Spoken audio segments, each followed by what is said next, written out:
Hey everyone, this is Lucas from the Fright Lab. You may notice a slight bit of audio difference here. This was kind of a last minute thing we've had to tack on and record on the fly, so apologies for that. It'll wrap up pretty quick. This is a really special episode. We had an opportunity to interview Mr. Daniel Jordan, star of the upcoming and about to release today horror film Witch. Fright Lab, you're fantastic. We had a really good time interviewing Daniel. He's a hell of a nice guy, and the movie is fantastic. We had a lot of fun watching it. So, as soon as you get finished with this episode, go download Witch. It should be available pretty much anywhere you get your video on demand, and we really hope you enjoy the episode as much as we did anyway. All right, have a good one.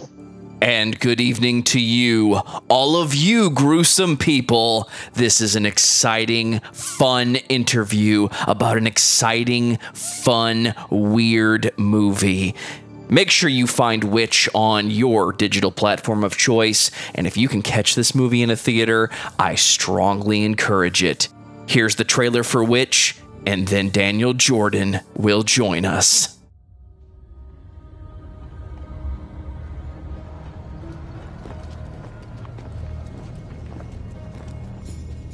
Is this the girl? Joanna Fletcher, daughter of Aaron and Matilda Fletcher, now deceased.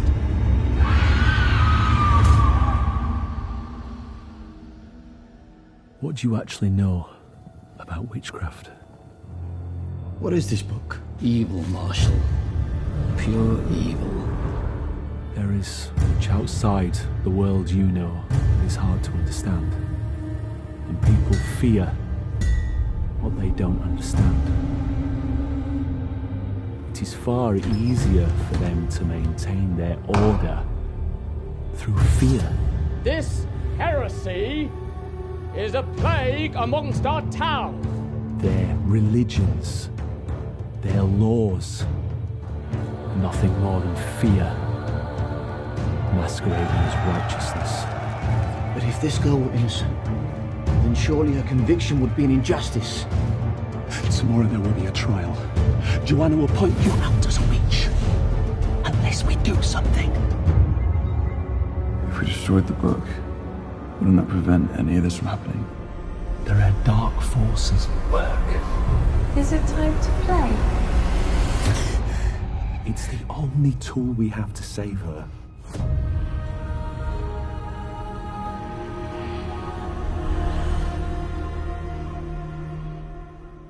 Daniel! Hey. Hello, Mr. Daniel Jordan. How are you today? You're all right. Welcome to the Fright Lab. I'm Lucas Yoakum. Manning the ones and twos today is our one and only Joseph Wren. And boy, do we have a very special guest from you. Joining us from the seaside town of Brighton in the UK, we have actor, creative multi-hyphenate, Daniel Jordan. But most importantly, Daniel Jordan, star of the upcoming folk horror nightmare, Witch. Daniel Jordan, welcome to the Fright Lab, sir. Hi, I love the intro. Well, thank you so much. I guessed you would, but let's, it is what it is. So a little background for our fans. So the last time we had an interview was with a production team called Majama. They did a movie called Bad CGI Sharks. I loved their movie, and they, for whatever reason, decided to respond to me. Now, Mr. Jordan, on the other hand, does not feature in a movie prominently featuring a bad CGI shark, but on the other hand, is in, like I said, a folk horror nightmare piece of indie beauty called Witch. Oh, I thought we were here to talk about Palindrome. That's a nightmare, my friend, that I enjoyed, by the way. Palindrome. we like doing our research, so, we dug a little deep. Oh, good. So getting started right off the bat, do you recall off the top of your head how you landed this script for this movie, Witch? What were you thinking? How'd that go? Well, okay, so I saw my agent saw the casting, and he alerted me to it, and then I thought, well, I don't know, sound medieval, playing a witch and a witch hunt and a judge. There wasn't much money in it, and anyway, so I said, okay, well, let's have a look at the script. So my agent contacted the director. The script was sent to me, and I read the script. And straight away, I thought, oh, I love this script, and I loved the role I was given. Of all the roles, if I had to choose a role, that Judge Hopkins would have been the one I'd have chosen because it fitted me like a glove. The dialogue came so natural to me. And I mean, there were two other big leading roles in it, but I would not have chosen to play those roles. But this Judge Hopkins was absolutely, it fitted me like a glove, and the dialogue came very naturally. So I read it, I thought straight away, I want to do it. And then I sent a self-tape in, auditioned for the part, and within a day, in fact, no, actually, within hours, they called back, because usually you take about 3 or 4 days to hear back. Within hours, they called back and say, Daniel, we love you in this, and I thought, this is going well, and normally when they called back, they said, well, we'll let you know in a week. But at the end of the interview, they said, look, I might as well let you know, you've got the role, so that was super. So off to Budapest I went. And I thought, great, you get a free holiday out of this as well.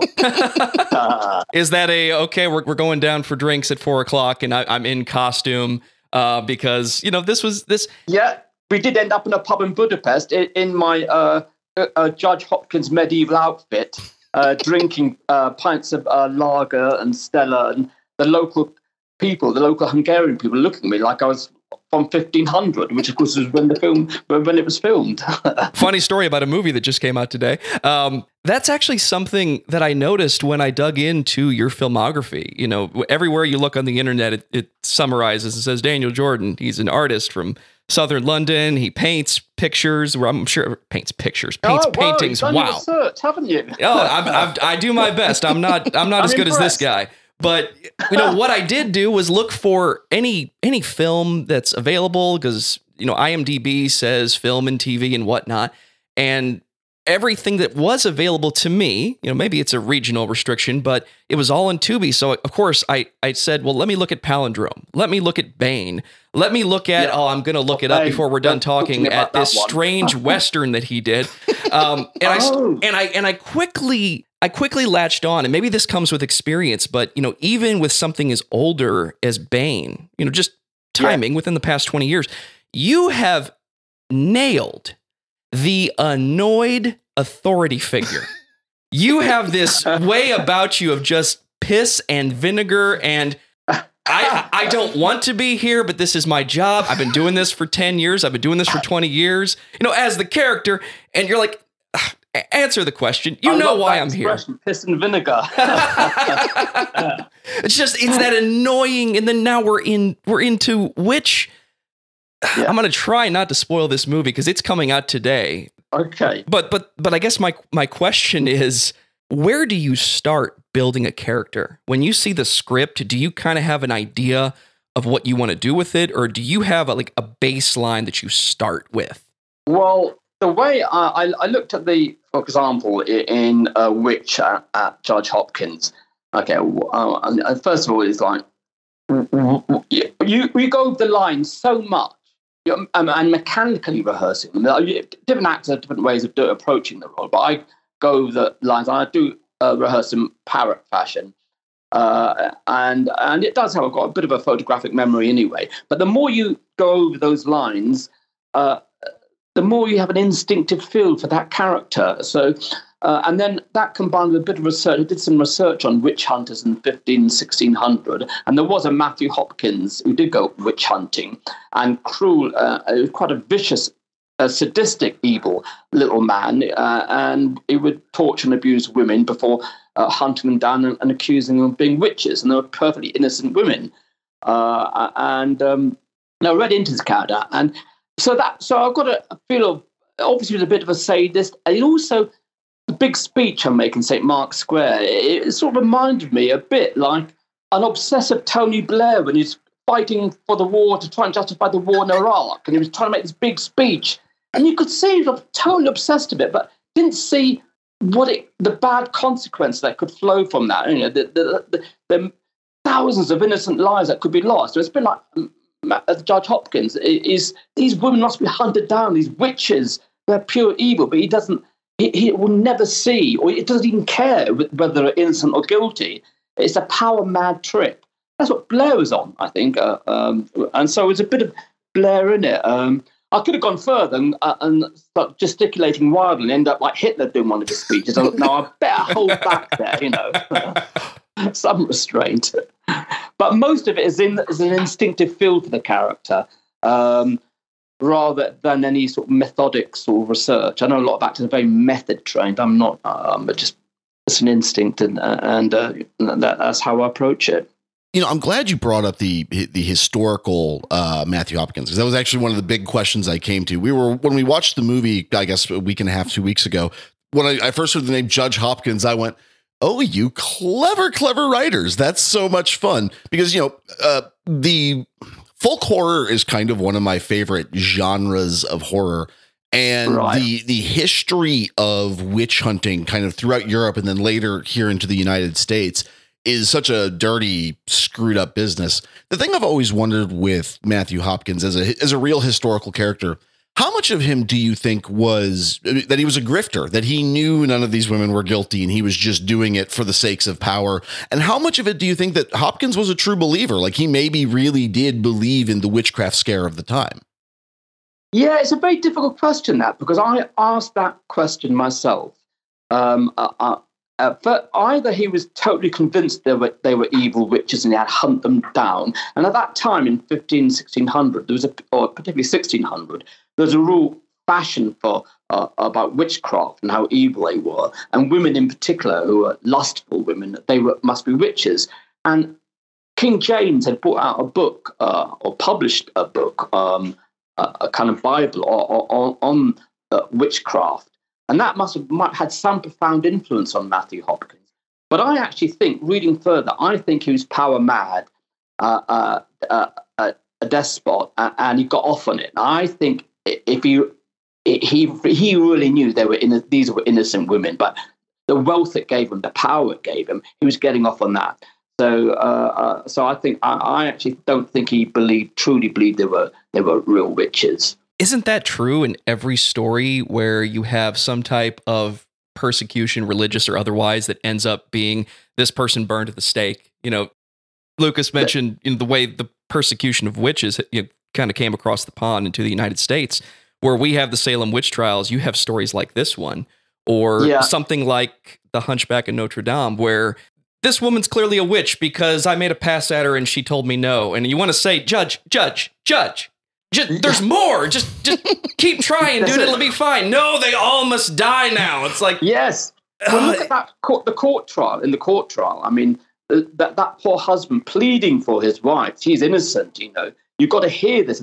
But the judge had already made up his mind at the very beginning. You know, no, she's guilty. She's going down. That was it. It was all over. Reminds me of a scene of Tales from the Crypt. If I can't have you, nobody can. And then the knife just gets coming back and forth. Well, and you know, the history of witch hunting is so full of that. Like the text, the one that everyone points to, is what's called the Malleus Maleficarum, the Hammer of Witches. It's this text that was written by Spengler and Kramer in 1560 or something.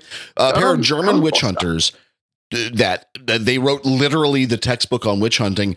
And what they did, and this is, when you think about it, it's brilliant in a really sadistic sense, is they marketed the book as this is the Vatican approved like witch hunting journal, that all of the religious leaders of our day say that this is the way to do it.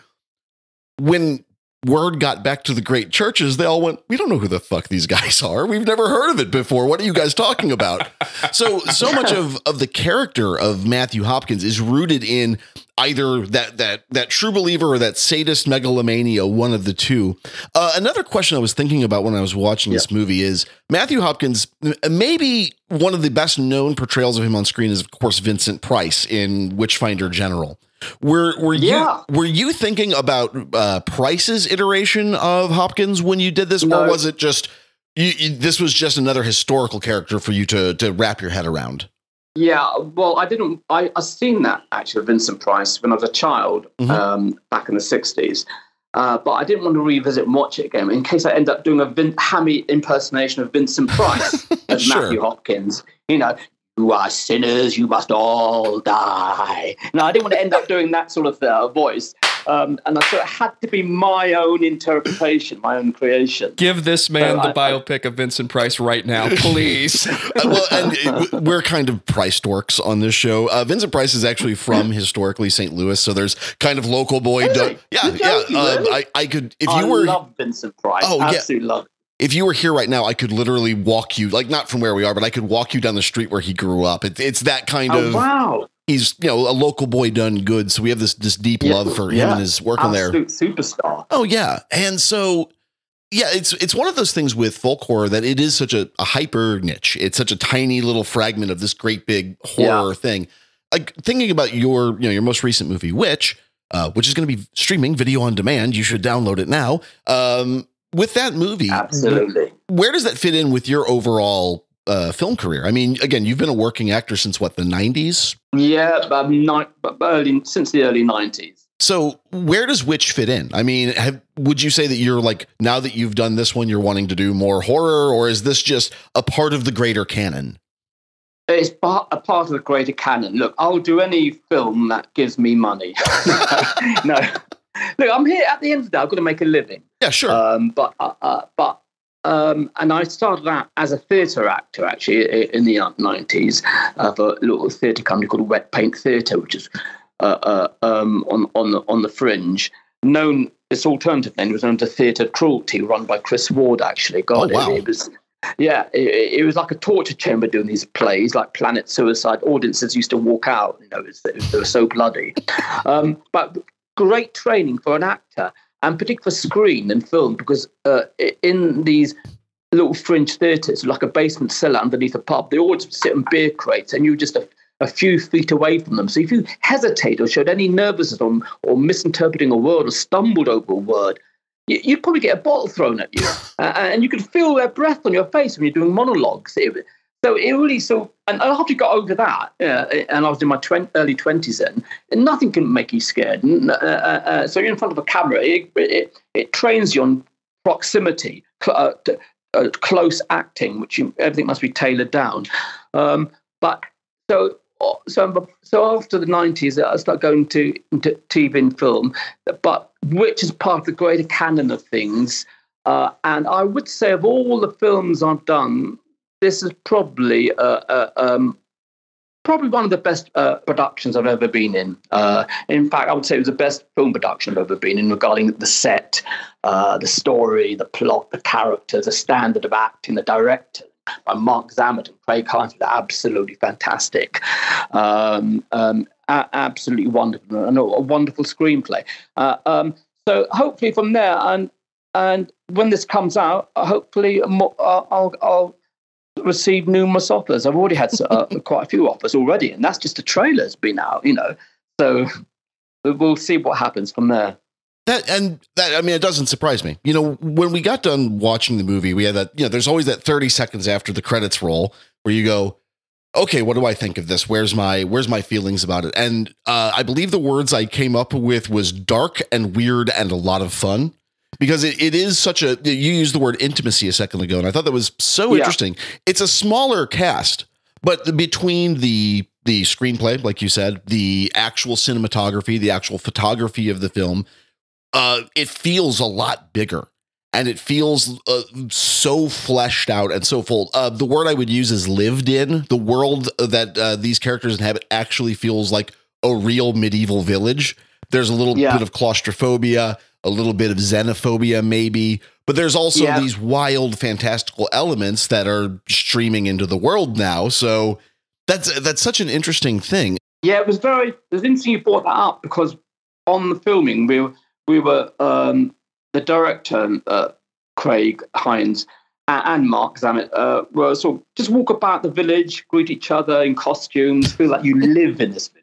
Yeah. So when they came to film, you really did feel like you lived in this village. It was all lived in, and there's that intimacy in the village with the tavern there and the gastro and all that. So you obviously picked up on that, and it worked a treat for the film. It didn't look like the actors just arrived and okay, day one, take one, go. Right. We literally lived there for a while before filming started. Were the background actors, were they local to the region, or? Yeah, a lot of the background actors, the extras were the locals, which is great. It's great for them because it gives them work to do. And they loved it. They were threw themselves into it. And a lot of those extras, they appeared as throughout the village, strolling through the village. I think some had a couple of lines, a line here and there, but they all fitted the roles exactly. But we were very happy with the extras, but they were the locals, the local Hungarians there. Well, given some time, I know we're going to revisit this film when we can talk about the plot in more detail, but my review is much like Lucas's. If you watch the trailer and you think you know what this movie is, you need to go watch this movie because it's not what you think it is. And what it is very satisfying and very fun, considering some of the more serious films that have come out in the past decade. You know, Hereditary and Midsommar come to mind that we've talked about recently. We are about to revisit, Audition and some other horror films that are much more gruesome from 20 to 30 years ago. But when I watch a movie like this, I think the horror is the setting, and it's the people in the setting, and it's how you set up the menace that makes the plot work when it takes whatever turn it wants to take, left, right, indifferent. So is there a piece of Judge Hopkins where you said, this is what's on the page, but if I tweak this just a little bit, it makes the character in the setting even more menacing?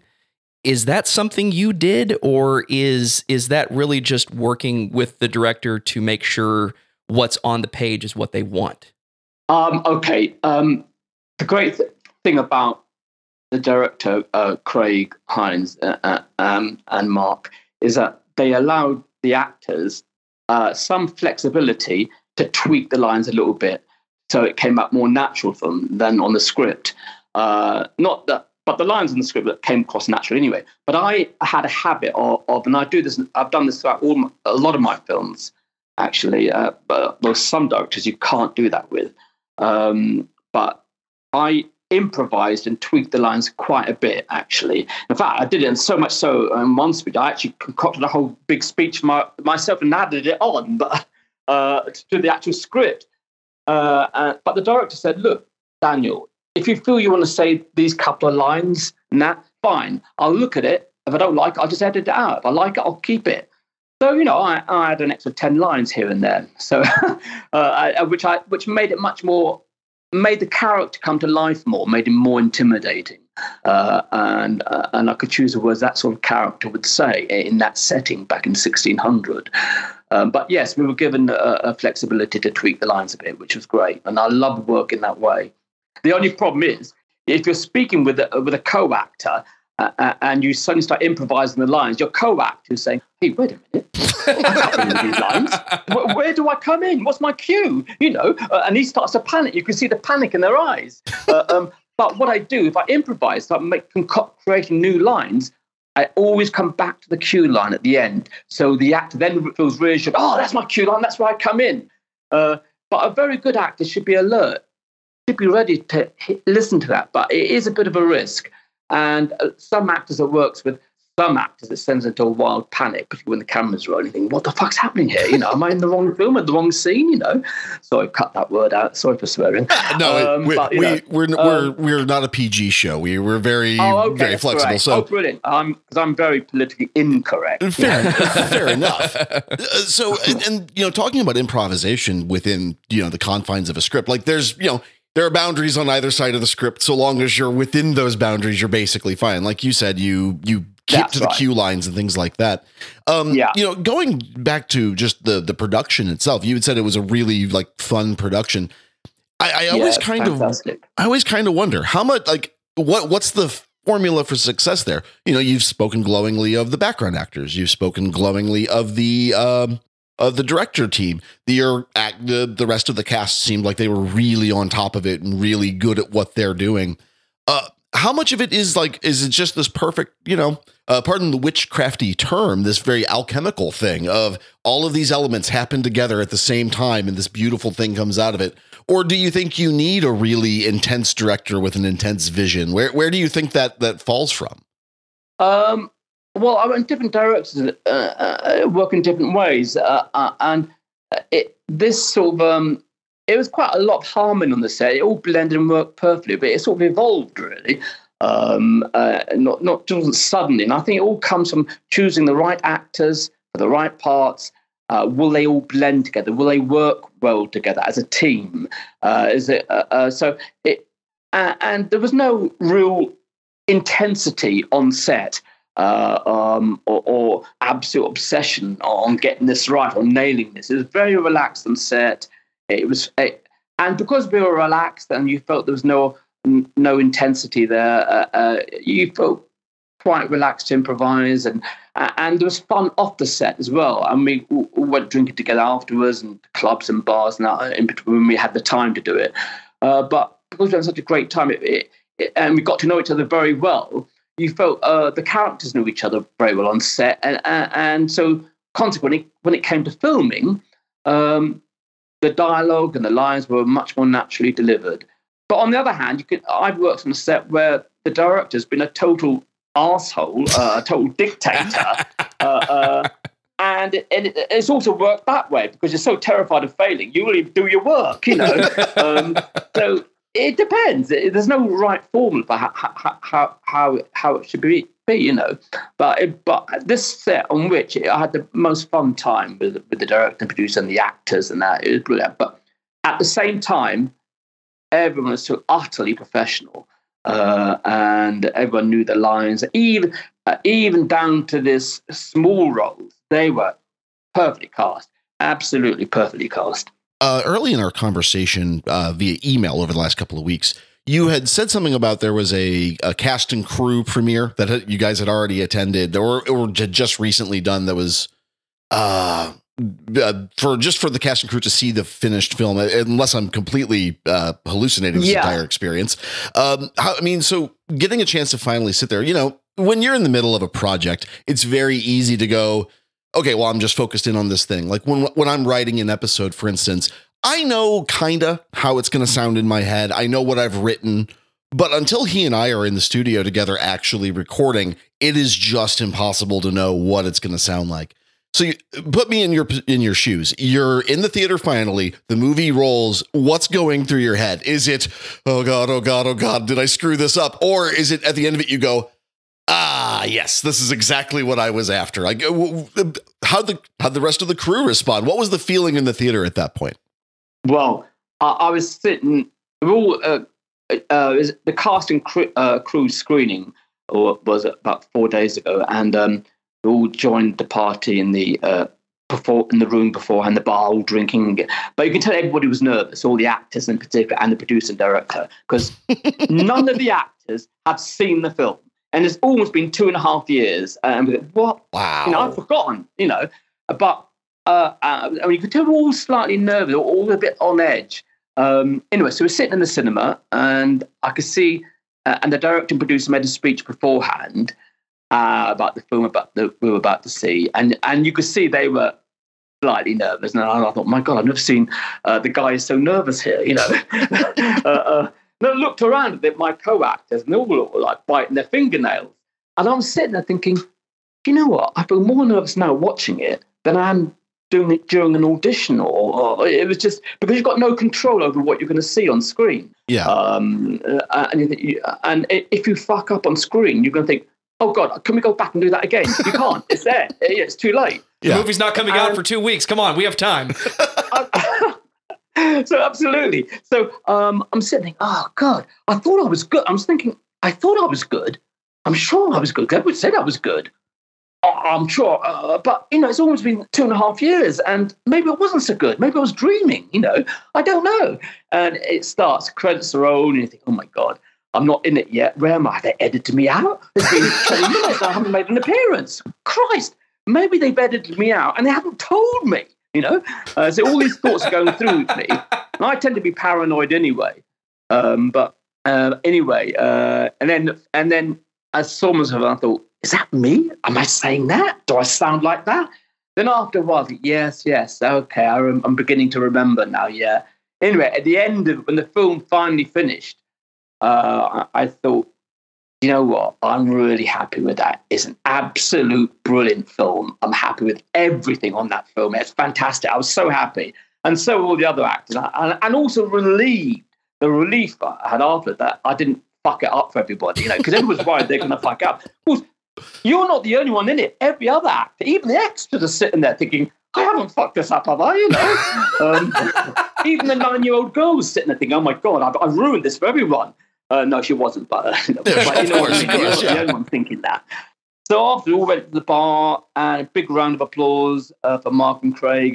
They absolutely worked their asses off for that film. Their creativity and their discipline were absolutely amazing, and they pulled off a magical project. Really did, both of them. And the crew were fantastic as well. The cameraman, the soundman, the music by Imran was fantastic. I was so happy with the whole thing. It was a huge team effort. Really happy, and everyone was happy. And there's drink. I got quite drunk, and it was quite a great party afterwards. That feeling of relief and satisfaction. At last, we've seen a film after all that time. And that was it. It was brilliant. Really happy with it, and I hope it goes far. Epic beard, by the way. I'm jealous. The just the whole look of, like, you were talking about Hopkins on screen. Like, someone said to me once about podcasting. Better beard than you two. Yeah, my beard was longer. Yeah, someone said to me this thing about podcasting once. They said, I couldn't imagine listening to my own voice. I can't imagine hearing myself, in my own head, having to listen to myself. Because when we release an episode, before we actually push the button and say it's now published, I always go back and listen to it one more time just to make sure I either didn't make some wild historical error or something, or that I just don't sound like a freaking idiot, because there's always that little tiny worry. And I've recorded 65, 70 episodes of a podcast. Yeah. I don't like 30 episodes with this show, plus plenty of other things I've done historically.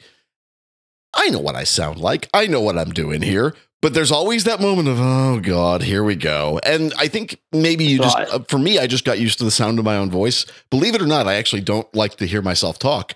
You got a good voice for voiceovers and that. Definitely. I appreciate you saying so. In a world where there's a movie called Witch, Daniel Jordan. I like that.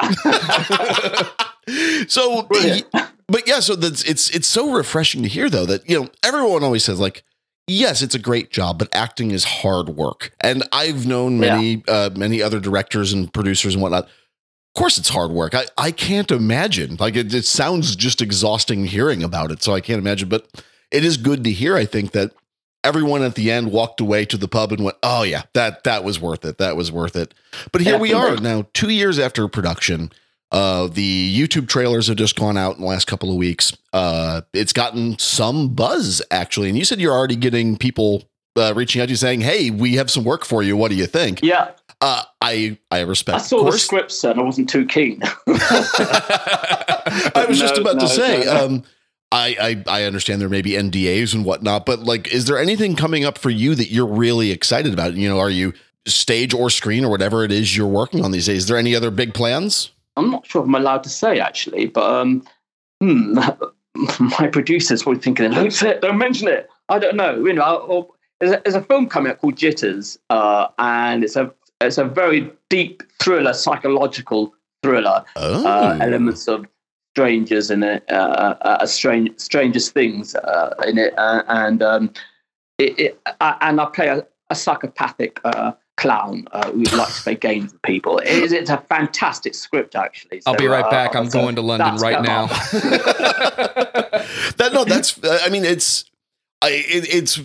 I am always excited to hear what people have coming down the pipe. So you're thinking there may actually be more spooky roles finally getting ready to happen. Yeah, well, this is the thing. I do tend to get cast in psychopathic or spooky roles. Never as a nice, harmless guy, which is what I am, but always as a total evil bastard. You have the Christopher Lee problem. Couldn't be a bigger gentleman, but always cast as the giant monster. Yeah, which I like, which I enjoy. I prefer playing that. I think I have great difficulty playing normal people, just your normal average citizen. When you're not playing the spooky psychopath, when you're not playing the villainous witch hunter, you're a painter. Yeah, as in between acting jobs, I'd paint landscapes, cityscapes, etc. And I've got my own studio in Wimbledon. Joe and I were actually really surprised by that. And I know Joe has a couple of kind of specific questions that he's been thinking about with this. So I will cede the mic for a moment. And I believe the line from the internet says that Daniel Jordan, a British artist, is known for his childlike urban city landscapes. Oh my God. Dotted with figures that capture a lively praise or lively poise. Yeah. And but I do like praise as well. I hope to praise very shortly. Looking at what's available, and there's a couple videos out there of you painting and being filmed while painting that remind me of art. If the name Wesley Willis means anything to anyone on this call, he had a very unique style of drawing cityscapes with colored pens. And he suffered from schizophrenia, and he was a musician and an artist, and he just did what made sense to him, and everybody loved him for it because his perspective was something everybody was interested in because it was so challenged.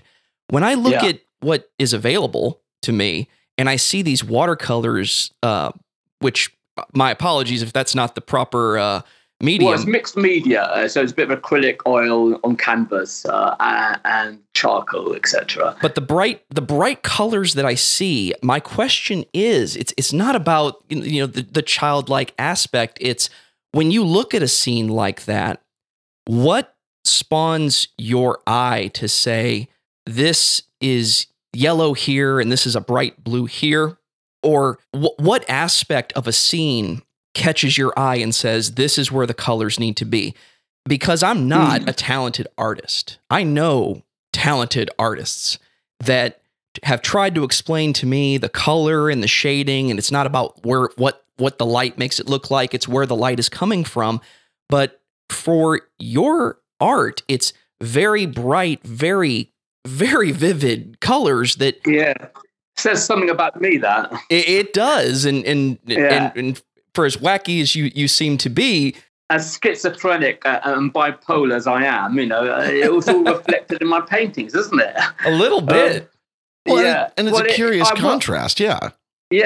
Well, I never trained as a painter. I trained as an actor, but I never trained as an artist painter, and so I just took up.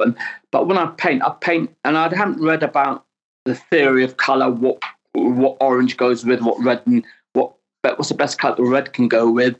I just paint very haphazardly. I paint very fast. I'm quite impatient. I'm not careful when I paint. And all I know, I end up always slapping on bright colours all over the place. And it's quite anarchic. There's no sort of structure to the painting. And I think a lot of it is probably a lot of my emotions being spilled onto that canvas. Even when I'm getting angry, I'm slapping the painting on. I'm slapping that brush against the canvas. And I'm brooding over something, and it's reflected in the paintings. So, and you probably have spotted that, but my paintings are quite haphazard and anarchic, and it's a bold mixture of bright colours, but there's no theorising as to what colour goes with what. It's a natural feel for which colours go on that canvas. Same with my acting, as how I approach roles sometimes, Well, the kind of two things there. One, do you remember when you started painting? Like what was going on, or was it just, let's try something new? And second of all, there's this kind of interesting duality there, isn't it? Because you play a character like Judge Hopkins, who's just such a brooding, focused monster. And then you're talking about this extremely anarchic, extremely vivid, extremely colorful style of painting that is very physical. Like you're very into the art itself.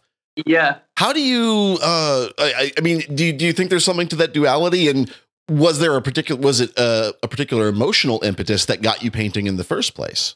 Well, I went through a spell about several years ago, or 10 years ago, was getting no acting work. So, as with over 90% of actors, I was all drying up, there was nothing. And I was going, well, what am I going to do with my days? And I need to earn some other living as well if I'm not acting. And then I I rented a studio in Wimbledon, and they did our open art shows there, and I sort of painted there. And I learned bits and pieces from fellow artists and that, and started picked up painting to fill in those vacant days between acting jobs.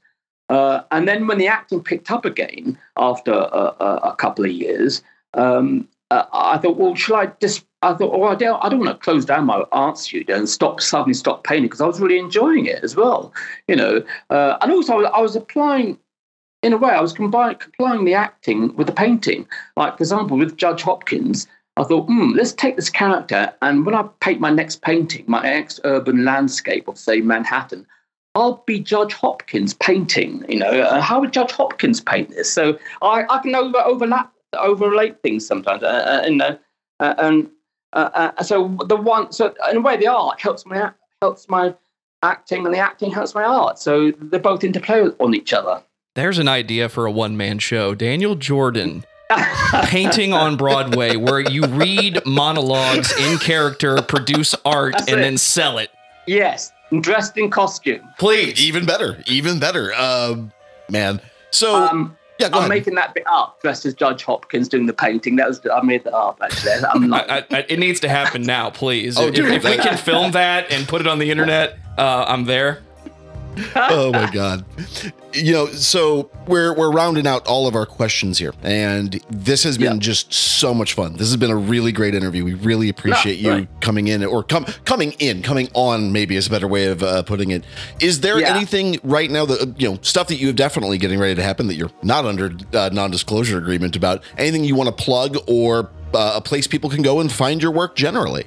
You can have a look at my IMDb. All my films they're on platforms, the VOD. You can buy them. My art's on Instagram. But all I can say is, please. The main thing I want to plug is Witch. Come out and see Witch. When it comes out, I want you all to watch it, because it's going to be really creepy and weird and dark fantasy. You will be totally absorbed in it. You will never. It's just a brilliant film. So please see Witch. It's fantastic. It's not just got the darkness in it, of course. It's got a small sense of humour in it. A bit. So it doesn't take. Some horror films take themselves too seriously. We've got the little bits of humour. There's lovely, wonderful interplay between Richie Edwards and Danny Howard. It's like a double act there. It's nice to see little things like that. Then you can go back to the real horror. It's a nice little contrast. But yeah, so I want to plug Witch. It'd be absolutely fantastic. I totally agree. While I'm at it, that's it. Yeah. All right, so we're going to leave it here for today. Okay. Daniel Jordan, thank you so very much for coming on. We'll round out the show here. We want to thank everybody for tuning in. And we all know as a fact that our audience, who is the best audience on the internet, they're going to go right now and look up this amazing piece of indie horror that we would plug so heavily and highly, Witch. Thank you so much for coming in, Daniel Jordan. Okay, well, thank you very much indeed for having me on. And there's this Fright Lab. They are fantastic. And please come out and see Witch, because Witch is a creepy supernatural thrill. Please see it. You will love it. It's coming to America. It's coming to UK. Thank you so much, guys. How much do you know about Vincent Price?